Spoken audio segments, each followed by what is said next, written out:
Shalom, Bapak Ibu terkasih di dalam Tuhan Yesus Kristus. Kami hari ini akan berbagi tentang apa yang Tuhan lakukan kepada setiap kami, khususnya ketika kami ada di dalam Koram Deo, juga ada di dalam Kompak, yang benar-benar melakukan gaya hidup jemaat mula-mula. Sebelum saya dan teman-teman berbagi, mari kita sepakat untuk berdoa bersama. Bapa di dalam surga, kami bersyukur kalau hari ini kami bisa berkumpul, bersehati, dan juga bersepakat. Kami tahu setiap jemaat-Mu yang ada di dalam hadirat-Mu akan terus mendatangkan kerajaan-Mu. Biarlah setiap jemaat KTC dan JGC yang ada di rumah, Kau juga yang akan menggerakkan mereka semua. Karena kami tahu bahwa Engkau adalah Allah yang hidup. Diberkatilah setiap kami ketika kami menghidupi kebenaran firman-Mu. Kami berdoa, kami mengucap syukur hanya di dalam nama Tuhan Yesus. Semua yang percaya katakan amin. Ya, sebelum saya bersaksi, saya akan berbagi pengalaman saya sendiri pribadi, di mana dikatakan di dalam Lukas 22 ayat 31 sampai dengan 32, dikatakan, Simon, Simon, lihat iblis telah menuntut untuk menampi kamu seperti gandum. Tetapi aku telah berdoa untuk engkau, supaya imanmu jangan gugur. Dan engkau, jikalau engkau sudah insaf, kuatkanlah saudara-saudaramu. Ayat firman Tuhan ini berkata buat saya secara pribadi dan tentunya juga kepada teman-teman, juga saudara dan saudari di rumah. Ketika kita sudah mengalami pertobatan, ketika kita sudah mengalami kasih mula-mula, kita tidak boleh sendirian. Kita harus menjadi saksinya, kita harus membagikan kepada setiap orang-orang yang kita kenal maupun orang yang belum kita kenal. Ya, saya ajak beberapa saudara dan saudari juga. Ketika saya mengalami di dalam Koram Deo, kasih mula-mula ketika saya mengalami pertobatan, juga mengalami sungguh-sungguh hadirat Tuhan itu ada dalam hidup saya mengajak beberapa teman. Bolehkah Pak Agus dan Ibu Ceni berbagi apa yang Anda alami ketika Anda ada di dalam Koram Deo pagi ya? Ya, shalom. Awalnya memang saya diajak Bro Yongki untuk ikut Koram Deo pagi. Nah, ketika saya mengikuti Koram Deo pagi, ternyata banyak hal yang Tuhan bukakan buat saya pribadi, juga buat pasangan saya. Awalnya memang saya berpikir loh, saya udah baik-baik aja ya kan, kayaknya nggak perlu lah ibadah pagi. Udah nggak ada dosa lah ya? Kayaknya saya udah jadi kayak orang bener gitu kan. Wah, kayak orang bener ya? Padahal nggak bener banget ya. Ya itulah yang saya alami. Jadi saya mau berbagi dalam arti ketika hari itu tiba-tiba Tuhan berkata, mengingatkan saya melalui Roh Kudus-Nya. Saya suruh ngaku dosa lagi sama istri saya. Padahal 3 tahun yang lalu saya udah ngaku habis-habisan. Semua udah saya buka. Ternyata Roh Kudus ingetin lagi. Suruh saya mengaku lagi buat istri. Nah, akhirnya saya bicara sama istri. Awalnya saya nggak mau. Nggak usah lah. Ngapain sih? Ya kan? Ternyata Roh Kudus bicara keras. Kamu mesti bicara. Akhirnya saya bicara sama istri. Nah, nanti tinggal respon istri saya, nanti istri saya yang nyambung. Biasanya kalau suami pelepasan, istri kemasukan nggak nih? Coba cerita nih. Biasanya kemasukan. Biasanya kemasukan. Tapi setelah Koram Deo apa yang Anda lakukan? Iya, waktu di Koram Deo itu saya dapat sesuatu dari Tuhan gitu. Maksudnya gini, waktu itu kondisi suami saya kan lagi sakit mah. Saya tanya tuh, Tuhan kenapa ya kita memulai Koram Deo tapi kenapa suami saya jadi sakit gitu. Jadi pas saya ngomong begitu Tuhan ingetin ada apa yang tersembunyi di hati saya gitu. Nah Tuhan ingetin tuh, apakah saya sudah mengampuni suami saya sungguh-sungguh murni. Nah saya ingat ternyata saya mau jurus enggak. Saya bilang enggak gini, ketika dia tidur saya masih kadang-kadang berpikir ini kok enak ya dia tidak maksudnya apa yang dia pernah lakukan kayaknya dia berjalan dengan begitu aja nggak apa-apa gitu kan. Tapi saya ingat loh kok sekarang sakit. Nah itu loh akhirnya saya bilang saya nggak bisa, saya mengaku dosa gitu. Saya waktu itu ngomong sama suami saya. Waktu saya ngomong sama suami saya ternyata saya agak kaget gitu loh. Kan saya maksudnya mau mengampuni dia gitu, mau murni mengampuni. Tapi ternyata saat itu waktu suami saya ngomong dia ngaku dosa lagi, saya kaget gitu loh. Saya kaget, terus saya bilang, lah kenapa ada lagi gitu kan.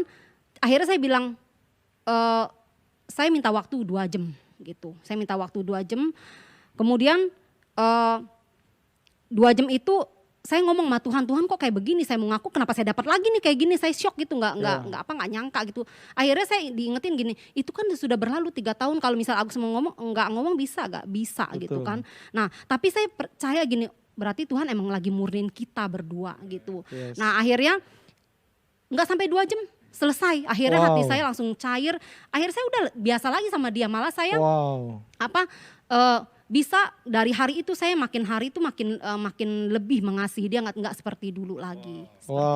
Luar biasa. Keren. Saya dengar-dengar juga ada hal-hal yang lebih dalam katanya yang dibukain sama Tuhan ya, lewat ibadah sejati ya. Iya, artinya Tuhan bekerja dahsyat. Kalau bicara hubungan suami istri, Tuhan kerjanya sampai yang paling intim diberesin. Wow, dahsyat. Sungguh saya mengucap syukur ini. Seneng ya lihat suami kayak begitu terbukanya habis-habisan. Gimana Ceni ngalaminnya? Boleh nggak berbagi nih? Seperti apa nih yang Tuhan bukain nih? Ya. Rahasia gak? Rahasia ya. Kalau rahasia ya Bapak Ibu dan Saudara terkasih, tetap bisa nanti hubungi daripada Agus dan juga Ceni untuk ngalamin perubahan total di dalam pernikahan. Karena ada Tuhan di tengah-tengah mereka ya. Oke, saya bersyukur sekali dan di sini juga ada saudara saya juga ya, Pak Adil dan juga Ibu Devi. Nanti saya akan simpan kesaksiannya, saya akan fokus ketika kami sudah mengalami kasih mula-mula, ternyata ada komitmen yang baru. Ketika kami awalnya menjadi partisipasi di dalam Koram Deo, akhirnya Tuhan percayakan lebih lagi di mana Tuhan gerakan setiap kami ini untuk rintis yang namanya Koram Deo malam ya. Boleh nggak Ceni, kenapa kok kamu bisa ada kerinduan yang ngejar-ngejar kami, ayo dong Koyongki buka gitu, gimana coba cerita? Ya, karena saya pribadi sangat mengalami Koram Deo yang pagi, tapi saya tahu keterbatasan saya. Saya tidak bisa mempunyai sikap tubuh yang baik, artinya saya nggak bisa duduk diam, karena kan pagi hari itu saya harus melayani suami, harus melayani anak gitu kan, saya rindu gitu, punya waktu yang saya bisa duduk diam, punya sikap hati, sikap tubuh yang benar gitu kan, akhirnya ya itu. Waktu itu saya sebenarnya agak iseng gitu, maksudnya agak sambil bercanda gitu ngomong sama Koyongki. Waktu itu kan kita lagi berapi-api karena mendapatkan sesuatu yang buat kita itu luar biasa gitu kan, kita ngalami. Jadi akhirnya saya bilang, ayo dong malam dong buka Koram Deo malam. Nah ternyata ditanggapi gitu, itu sih.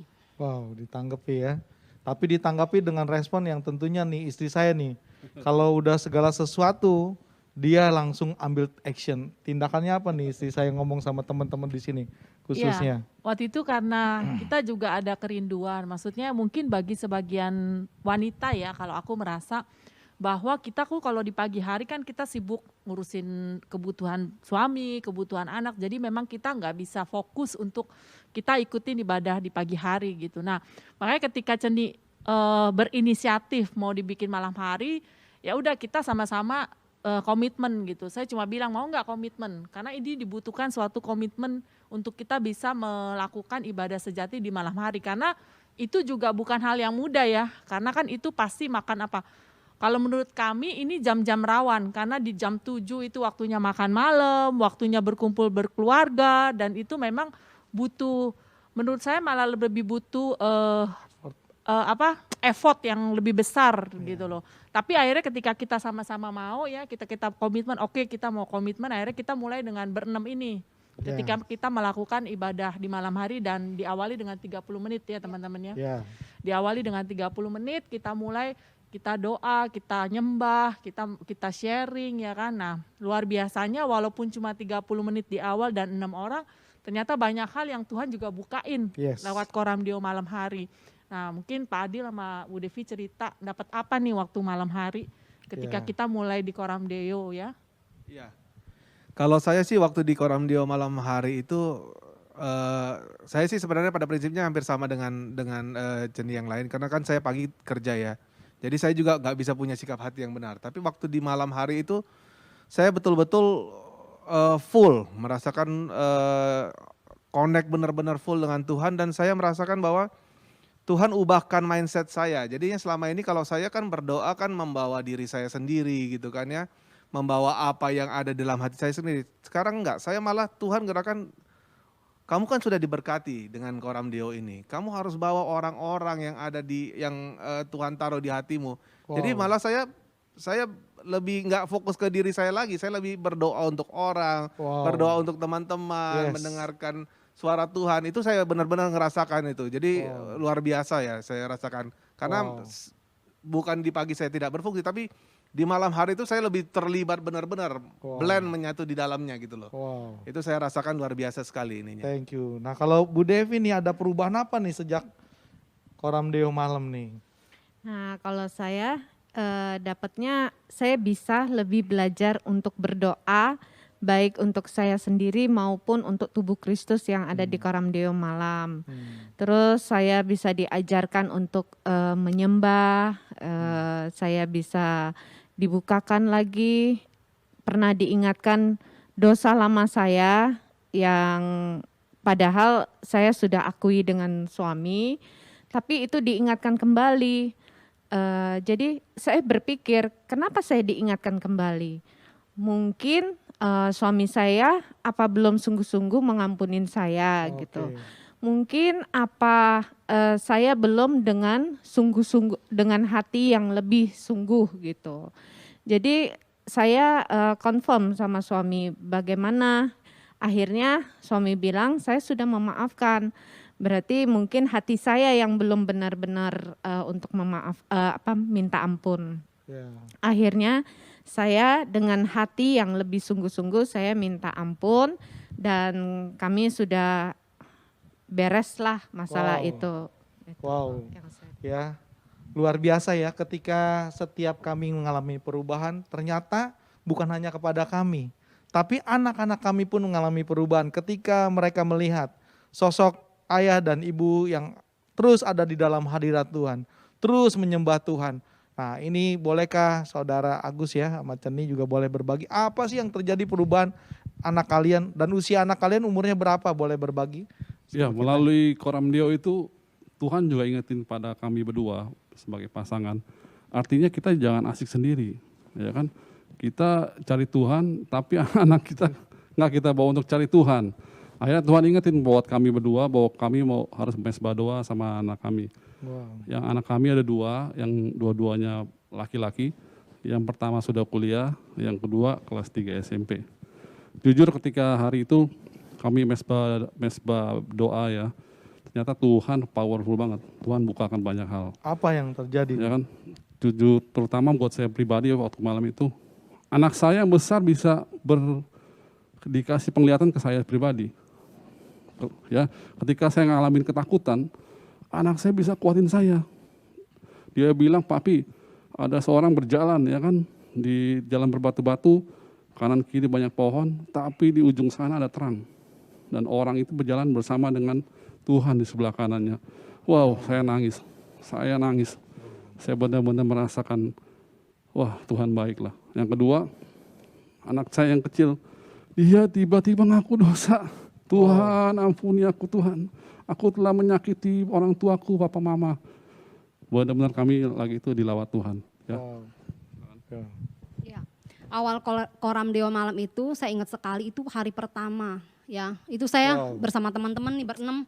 Saya nggak tahu mau berdoa apa karena saya lagi masalah sama anak saya. Kenapa? Anak saya itu tugas sekolah berantakan karena online kan dan saya kan kurang perhatian. Nah di situ saya nangis waktu itu ya, maksudnya saya sebenarnya waktu itu bilang aduh apa saya nggak ikut, tapi enggak, saya mau belajar itu saya berdoa bersama dengan teman-teman sambil saya menangis buat anak saya gitu, itu awal pertama.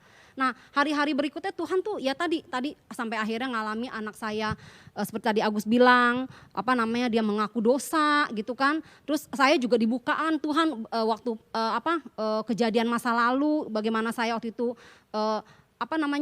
Cubit ya. cubit dia waktu dia nggak taat, bagaimana waktu dia minta saya ngajarin, saya bilang kamu belajar sini kamu pasti bisa. Itu anak saya merasakan kesedihan itu gitu.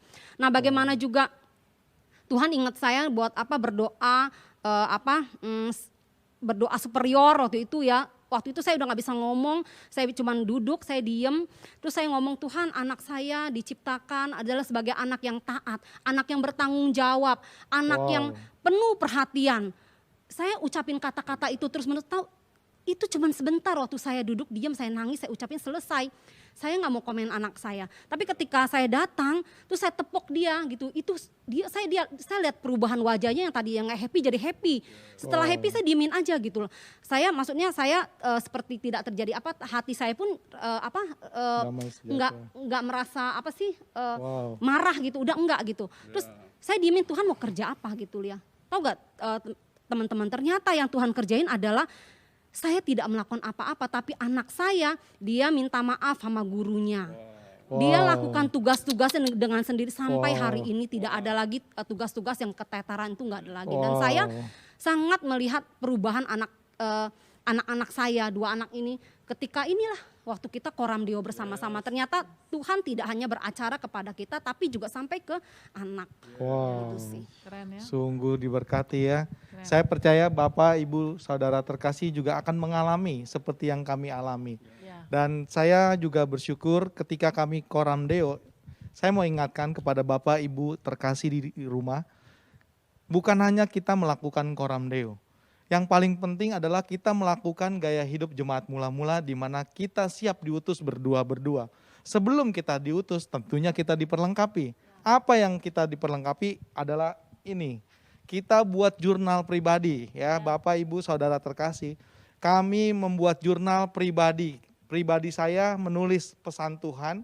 Pribadi saya mendapatkan pesan Tuhan apa, saya sampaikan kepada saudara seiman ataupun tubuh Kristus. Disinilah kekuatan kami. Ketika kami mau jadi murid Yesus, kami mau belajar sungguh-sungguh. Ya, kalau dulu saya pribadinya nggak pernah belajar sungguh-sungguh, dari SD sampai kuliah saya nggak pernah belajar sungguh-sungguh. Tapi ketika saya ketemu Tuhan, saya mau belajar sungguh-sungguh. Dan inilah kekuatan kita ya. Ketika kita buat jurnal, ingat, buat jurnal itu kita akan kagum-kagum. Apa yang kita jurnalkan itu akan terjadi di alam nyata ya. Kalau sekarang kita lihat kesaksian dari Ceni, mungkin anaknya nggak berubah, tapi seketika Tuhan bekerja, anaknya diubahkan. Ya, saya rindu teman-teman juga ya, hari ini kita praktek ya, kita kan sudah melakukan ini sebagai gaya hidup ya. Jadi ini sekali lagi Bapak Ibu yang ada di rumah, ini bukan program gereja, ini bukan settingan. Sekali lagi ini bukan settingan dan ini bukan program gereja, ini adalah programnya Tuhan yang akan digenapi. Koram deo, ibadah sejati disertai dengan kompak, itulah gaya hidup jemaat mula-mula. Oke, hari-hari ini ya ketika kami juga melakukan koram deo, bolehkah kita sama-sama belajar ya. Nanti kita juga tahu, tadi kita sudah menyembah, ya hari ini kita juga udah jurnal ya. Teman-teman kami jurnalnya ingat, bisa melalui catatan, bisa melalui handphone Anda. Bisa catat di note ya, di note dapat apa, pesan apa ya. Hari ini saya belajar begitu diberkati ketika kami melakukan koram deo ya. Coba teman-teman siapa yang mau mendapatkan pesan Tuhan dan tentunya buat tubuh Kristus, baik yang ada di sini maupun yang ada di rumah, nanti teman-teman yang lain kasih peneguhan, kasih nasihat ya, kasih kekuatan ya. Mungkin dari istri saya dulu ya. Ya. Pagi hari ini tadi saya dapat tentang iman, ya kan? Bagaimana iman itu mengerjakan dari alam roh menjadi di alam nyata.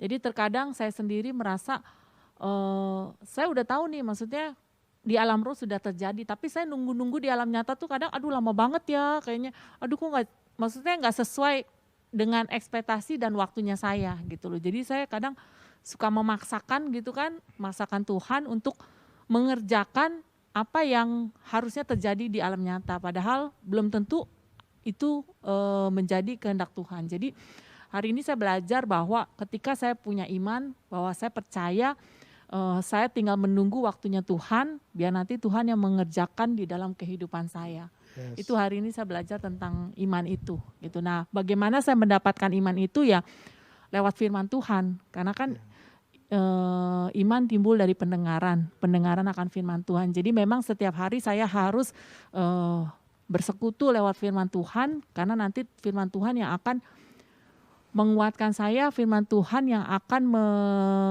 menjadikan firman itu menjadi iman dan terjadi di dalam alam nyata gitu. Ya. Saya sih dapatnya itu saat Ya. ini. Kalau saya secara pribadi hari ini saya dapat ketika dengar khotbah dari Kak Budi juga dengan Koram Deo, saya dapat kata berhasil. Jadi kata berhasil itu sangat disukai bukan hanya sama saya, tentunya sama setiap jemaat, bahkan orang yang belum percaya juga. Tapi ketika saya renungkan kata berhasil ini, ternyata buat untuk berhasil itu butuh perjuangan, butuh kesungguhan hati. Dan saya berkomitmen kalau saya mau berhasil, saya berkomitmen mau tinggal di dalam hadirat Tuhan. Saya mau berkomitmen juga terkonek dengan tubuh Kristus gitu loh. Supaya apapun yang saya lakukan sesungguhnya bukan saya yang buat berhasil, tapi Tuhan yang buat berhasil. Karena saya jatuh di dalam dosa kesombongan ketika saya masih mengandalkan kekuatan. Jadi saya percaya keberhasilan saya dan juga jemaat di KTC dan JGC itu karena Tuhan ya tentunya ya. Boleh nggak teman-teman kasih komentar atau juga kasih nasihat buat kami sebagai tubuh Kristus ya. Ya. Ya. Ya. Kan, Bu Devi. Saya komen tadi apa Bu Sisil harus bersekutu dengan Tuhan Yes. setiap hari. Oke, Gitu. kami akan mencatat Jadi sebentar ya. apa Oke. kita memang setiap hari itu kita harus bersyukur untuk apa yang sudah Tuhan berikan untuk kita. Dengan bersyukur kita bisa berserah dan kita juga bisa lebih dekat lagi dengan Tuhan. Thank you, Bu Devi. Thank you. Wow. Kalau saya mau komen untuk yang Mbak Yongki ya mengenai keberhasilan tadi. Saya sih confirm ya bahwa memang dalam untuk mencapai sesuatu keberhasilan itu kan kita harus ada usaha. Artinya bukan seringkali kita itu memulainya dengan iman, dengan rasa percaya. Tapi pada perjalanannya kita sering mengandalkan kekuatan kita sendiri, melihat dari sudut pandang manusia. Padahal Tuhan sedang bekerja di situ. Nah itu yang membuat akhirnya kalau istilahnya tertukar imannya. Jadinya imannya tadi percaya bahwa akan terjadi, tapi gara-gara kita terpengaruh distract dengan pandangan kita sebagai manusia, pola pikir kita masih mengandalkan kok ini belum terjadi, akhirnya malah jadi nggak terjadi karena kita akhirnya nggak yakin dengan iman kita itu. Justru memang perjuangannya tadi di situ itu bahwa dari memang kita udah yakin dan percaya, usaha kita adalah kita tetap jalin hubungan dengan Tuhan. Kita pegang Tuhan terus, tanya Tuhan terus, Tuhan saya percaya, saya perkatakan terus bahwa Tuhan akan bekerja dan semua apa yang Tuhan berikan akan saya imani akan menjadi kenyataan. Saya rasa itu yang saya dapatkan dari Pak Yong kita. Wow, thank you ya. Oh, yes. Yes. Ya. Yes, Ya. confirm. Ya. Saya confirm banget. Artinya apa? Ketika kita bicara tentang berhasil, artinya Bro Yongki khususnya kan, pasti kita harus melibatkan Tuhan. Ya kan? Ketika seperti yang Bro Yongki ngomong, ketika kita nggak melibatkan Tuhan, artinya timbulnya apa? Kesombongan. Nah itu yang harus dijaga. Akibat kesombongan itu, efeknya apa? Ya mungkin kita nggak dapat berkat. Berkat kita hilang, ya kan? Nah artinya saya hari ini sungguh-sungguh diingatkan bahwa ya kita harus hidupi firman, perkataan firman, confess firman, bukan karena confess perkataan saya sendiri, yang kita harus perkatakan adalah firman. Itu sih buat Bro Yongki. Thank you Bro Agus ya. Mungkin Kalau hari ini saya dapat ini, tadi pagi waktu saya Koram Deo saya dapat ini loh, waktu saya berdoa saya dapat tentang pengampunan ya. Maksudnya gini, Tuhan tuh sebenarnya, Tuhan mengingatkan saya gini, sebenarnya di hati setiap kita itu ada satu ruang yang emang sudah ada ruang pengampunan buat orang lain, kita tinggal ambil, kita tinggal kasih, tapi masalahnya kita mau atau enggak gitu loh. Padahal itu sudah disiapin buat kita yang mengasihi Tuhan, yaitu jadi pengampunan sama apa namanya kasih itu terikat gitu. Jadi kalau kita mengasihi Tuhan, pasti kita akan ambil buat orang lain, kita buat kasih pengampunan. Sebenarnya nggak susah gitu, Tuhan ingetin saya itu nggak susah gitu. Kenapa kita susah? Karena susah itu karena saya belum mengasihi, itu yang Tuhan ingetin buat saya. Jadi yaitu tuh saya diteguhkan lagi waktu waktu saya berdoa, ada salah seorang bilang begini, jamu musuh kita.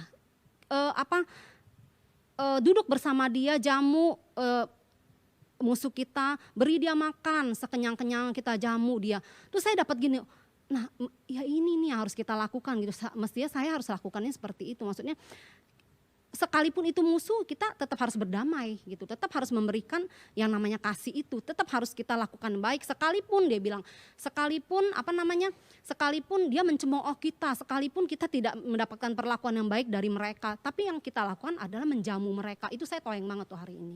Itu sih jadi saya bersyukurlah hari ini saya maksudnya Tuhan semakin berbicara buat saya supaya saya juga bisa lakukan itu. Ternyata itu pengampunan itu sebenarnya tidak mudah ketika kita ada kasih. Oke. Jadi pengampunan dan mengasihi itu harus jadi gaya hidup ya. Ya, Yang tentunya amin. bukan kekuatan kita tapi kasih karunia Allah yang memampukan setiap kita. Betul ya? Yes. Oke. Inilah yang kami lakukan bersama-sama ketika kami ada di dalam hadirat Tuhan. Kami sebagai komunitas kompak tidak ada yang merasa lebih hebat. Sekali lagi saya katakan, tidak ada yang lebih hebat, tidak ada yang lebih senior. Kami menerima nasihat, kami menerima teguran, kami menerima iman daripada setiap tubuh Kristus. Ya, apa yang kamu rasakan ketika kamu diberikan kekuatan dari tubuh Kristus? Iya, saya bersyukur saya ada di dalam kompak, di mana ketika saya merasakan sesuatu, mereka juga bisa merasakan. Jadi terkadang saya belum toeng sesuatu hal, mereka sudah bisa kasih tahu saya sesuatu. Atau ketika saya ada nggak nyaman sama suami saya, Nggak nyaman apa konflik? beda dikit. Jujur lah, jangan ada dusta di antara kita ya. Ya mungkin kalau bahasa saya nggak nyaman kali ya. Bukan Saya ngerasa konflik. you konflik, ya itu hanya perasaan you aja. Udahlah, let it be. Iya, jadi waktu itu saya merasa respon saya itu selalu negatif. Sama? Kepada you lah, Oh, tentunya oke. lah, gitu. Nah, saat itu saya bersyukur saya ada di teman-teman kompak saat malam itu ketika setelah Koramdeo ya. Saya bilang sama istri-istri, saya bilang yang istri jangan keluar dari Zoom, saya mau ngaku, saya mau ngomong. Akhirnya saat itu saya ngomong, saya terbuka apa adanya, saya ngomong bagaimana saya berespon tidak benar sama suami saya, bagaimana saya punya asumsi yang nggak benar sama suami saya. Nah, saya bersyukurnya saat itu teman-teman nih kasih saya firman, ya, kasih saya kekuatan, kasih saya masukan yang akhirnya saya bisa kebuka pencerahan, saya terima pencerahan baru dari Roh Kudus saat malam itu dan saya bersyukur akhirnya saya malah diingetin juga sama Bu Devi, ntar bangunin ya Pak Yongki, jangan lupa dipeluk, dicium. Akhirnya, padahal itu dulu yang saya suka sering katakan sama Bu Devi ya, tapi saat itu malam itu saya bisa saya yang diingatkan sama Bu Devi. Jadi malam itu ketika suami saya udah tidur, ya udah karena saya juga belajar taat, ya udah saya bangunin suami saya peluk, saya minta maaf, saya sorry dan saat itu tau nggak, kayaknya tuh ada yang hilang Bu Devi. Jadi beban saya tuh langsung tiung keluar gitu. Buat saya wah itu luar biasa. Jadi saya bersyukur malam itu saya berani untuk ya kita memang terbuka ya apa adanya, kita ngomong ada apa Yes. kita selalu ngomong gitu. Wow. Gitu sih. Kamu gimana? Dia mengakunya jam 12 malam Bapak Ibu. Jadi waktu saya tidur nyenyak. Kalau dulu saya pasti marah kalau diganggu sama istri saya. Tapi karena dia ada dalam hadirat Tuhan, saya lihat wah kayaknya Tuhan mau ngomong sesuatu melalui istri saya. Benar. Waktu istri saya minta maaf, saya lihat itu permintaan maaf yang selama saya kenal dia itu kayaknya benar-benar tulus gitu loh. Saya rasakan sekali, dia minta maaf, dia bisa tidur nyenyak, saya nggak tidur nyenyak. Kenapa Bapak Ibu? Saya terkagum-kagum sama Tuhan. Sampai bengong, sampai jam 2 pagi saya bilang, aduh Tuhan kau baik banget. Karena apa? Pribadi istri saya kalau dinasihatin sama suami, dia nggak mudeng. Itulah kekuatan kompak. Itulah kekuatan hadirat Tuhan. Ya saya rasa inilah gaya hidup kita sebagai murid-muridnya yang sejati. Setelah kita melakukan ini kita bersaksi terus. Ya ingat bersaksi. Ya bersaksi kepada siapa? Semua orang. Ya saya percaya Bapak dan Ibu di rumah juga akan rindu mengalami apa yang kami alami. Dan tentunya saya bersama teman-teman juga ingin bergerak bersama-sama dengan Bapak dan Ibu di rumah dengan melakukan Koramdeo atau ibadah sejati, dengan melakukan kompak. Ingat, 2 hal ini adalah penting bagi jemaat mula-mula dan 2 hal ini juga penting bagi jemaat akhir zaman. Karena pos-pos kerajaan Allah akan dibuka. Ya, kami juga akan buka linknya, nanti kita bisa hubungi setiap PA atau juga koordinator PA. Intinya bisa belajar bersama Yesus, bukan sama kami, sama Yesus. Karena ibadah sejati adalah milik Yesus sepenuhnya. Ibadah sejati dipimpin oleh Yesus sepenuhnya. Kami hanya sebagai tubuh Kristus yang terkonek dengan Sang Kepala. Ya, sebelumnya saya juga mau berdoa buat Bapak Ibu yang ada di dalam persekutuan, juga di dalam ibadah jemaat KTC JGC. Sekian lamana. Bapak, kami sepakat berdoa Bapak. Ya. Kalau Engkau yang menjamah setiap kami Bapak. Kau adalah Allah yang sama Bapak. Kau mengajarkan kepada setiap kami Bapak. The constant dialogue with God. Itulah menjadi gaya hidup kami Bapak. Kami nggak ingin lagi mendengar hal-hal yang menakutkan kami. Baik COVID, baik ekonomi, baik apapun Bapak. Karena kami tahu semua itu mendatangkan kebaikan. Semua itu mendatangkan kami lebih dekat lagi kepada Engkau Bapak. Jamah setiap hati yang menonton, juga yang belum menonton video ini Bapak. Kami tahu Tuhan, Kau adalah Allah yang menggerakkan setiap kami. Yang pergi akan Kau tarik kembali, yang lari akan Kau tarik lebih lagi Tuhan. Kami berdoa Tuhan, setiap kami Kau pakai menjadi alat-Mu Tuhan. Jadikan setiap kami semua menjadi penjaring manusia. Bapak, kalau sebentar lagi kami ingin pulang, kami percaya diberkatilah kita semua dari Allah Bapa, dan diberkatilah dengan cinta kasih dari Yesus, dan diberkati juga kita dari persekutuan dengan Roh Kudus. Marilah kita lakukan ini sampai selama-lamanya. Kami berdoa, kami mengucap syukur hanya di dalam nama Tuhan Yesus. Semua yang percaya katakan amin. Shalom Bapak Ibu, welcome back to Aba Weekly News bersama saya Stasha, dan ini Aba News untuk minggu ini.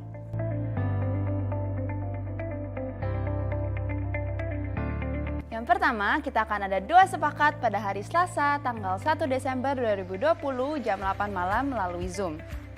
Doa sepakat ini tidak akan disiarkan di YouTube. Jadi link Zoom-nya akan diberikan oleh PA dan PKS masing-masing. Berikutnya, apabila Bapak Ibu memiliki lahan yang sempit, itu bukanlah alasan untuk tidak bercocok tanam. Walaupun lahan yang sempit memiliki tantangan tersendiri, tetapi itu dapat dimanfaatkan untuk bercocok tanam. Dengan teknik polybag, bercocok tanam tidak memerlukan lahan yang luas dan hemat biaya. Jika Bapak Ibu ingin dilatih dan diperlengkapi tentang bercocok tanam dengan teknik polybag, Bapak Ibu dapat menghubungi nomor berikut ini. Kami mengajak semua kompak-kompak untuk bersama-sama membangun gaya hidup ibadah sejati atau Koram Deo melalui Zoom setiap jam 7 malam. Zoom sudah dibuka dari jam 6.45. Dan berikut ini adalah meeting ID dan passcode-nya.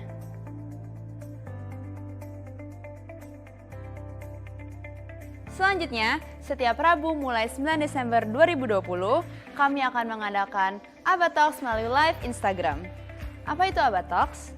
Aba Talks adalah tempat asik untuk berinteraksi, berdiskusi, dan bersaksi bersama penatua dan pemimpin dengan topik pendalaman khotbah minggu itu atau topik-topik menarik lainnya. Bapak Ibu dapat menyaksikan di Instagram kami di @abalove.ktc_jgc. Minggu depan pada tanggal 6 Desember 2020, kita akan tetap mengadakan ibadah secara online melalui YouTube channel Abalove KTC JGC pada pukul 9 pagi. Sekian Aba News untuk minggu ini. Stay safe and God bless you.